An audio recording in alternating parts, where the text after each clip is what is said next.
Un matin, le fou se réveilla et il pensait: il y a une chose que je dois, j'ai besoin d'un âne. Alors qu'il quittait son domicile et marcha jusqu'à ce qu'il arrive à la ville, il est venu à l'étal d'ânes. Il y avait de nombreux ânes, certains étaient grands et certains étaient de petite taille, certains avaient de longues oreilles et certains très courts, mais parmi eux il y avait un âne qui avait de longs, souples, soyeuses oreilles. Ceci est l'âne pour moi. L'insensé a payé le titulaire âne de décrochage et il a dirigé cette ânesse attachée par une corde loin de la stalle à travers les rues de la ville, et il y avait 2 garçons. On pourrait tromper cet âne de cet imbécile. Un garçon est allé et il a pris la corde autour du cou de l'âne et il l'a mise autour de son propre cou et a suivi le fou, qui n'a même pas remarqué.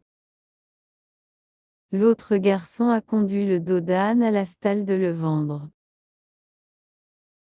À travers les rues et sur loin de la ville de son domicile et il s'en va le fou, et quand il est arrivé à sa maison, il se retourna et quand je vous ai acheté, vous étiez un âne, mais maintenant, vous avez transformé en un garçon.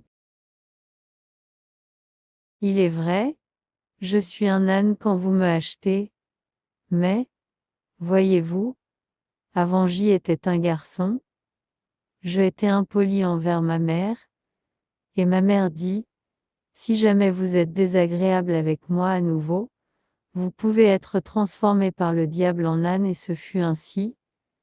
Mais maintenant que vous me l'avez acheté, je suis un garçon, une fois de plus et je vous appartiens. Vous appartenez à moi, dit le fou, je ne peux pas posséder un garçon.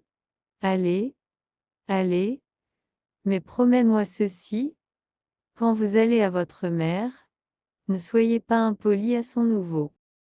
Le fou dormit cette nuit-là, et quand il se réveilla le matin, il a réalisé qu'il y avait quelque chose qu'il reste nécessaire. Il avait besoin d'encore un âne. Il est parti de chez lui, en prenant ses dernières pièces de monnaie, et marcha jusqu'à ce qu'il arrive à la ville, à travers les rues. Il est venu jusqu'à ce qu'il arrive à la cabine de l'âne, et il y avait tous ces ânes, grandes et petites, certains avec de plus grandes oreilles que d'autres.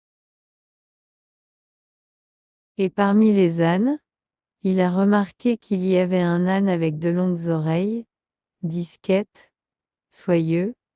Il savait que l'âne. Il se dirigea vers lui et il a levé son oreille et dit: tu es un garçon stupide, je t'ai dit de ne jamais être impoli envers votre mère à nouveau.